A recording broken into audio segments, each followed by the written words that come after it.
Hello, welcome, thanks for joining. My name is Trev. I am the Geekologist and welcome to the Geekology channel.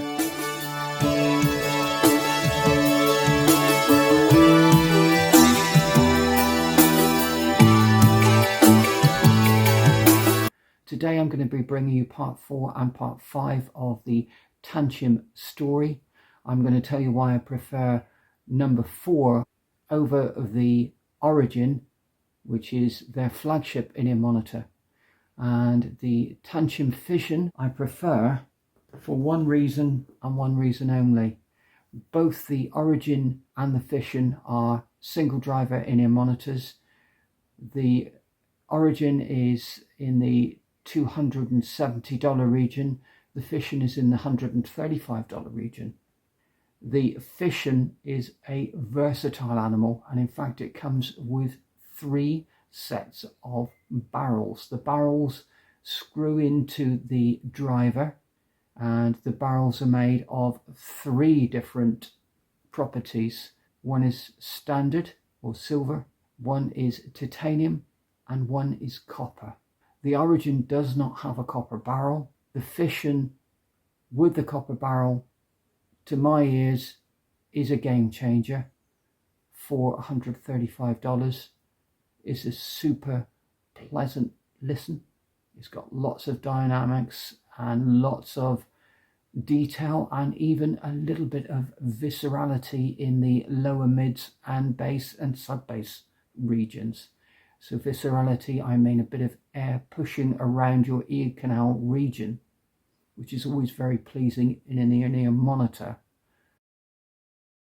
Why in-ear monitor? Well, Tanchjim have sent me an in-ear monitor, but that's not to say that I'm a huge fan of in-ear monitors over full-size headphones. I think that there is a time and a space for in-ear monitors. In-ear monitors take up lots less space. They tend to be far better at noise cancellation without there needing to be any special circuitry for the noise cancellation. So in other words, you don't need to switch on a button that cancels out some of the music but puts in some white noise to give you the noise cancellation. You've got that from the fact that these are so close to your in-ear canal, whereas a full-size headphone is around the side of your head.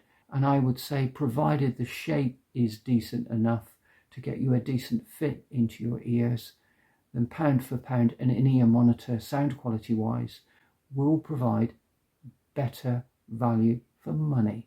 Fission, a mix, nuclear fission, everybody will know.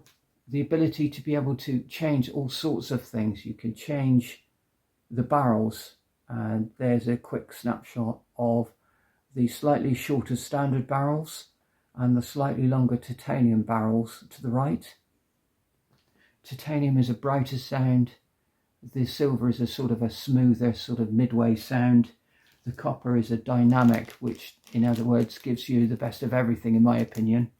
Not only that, with this hybrid cable setup with a load of pulling power,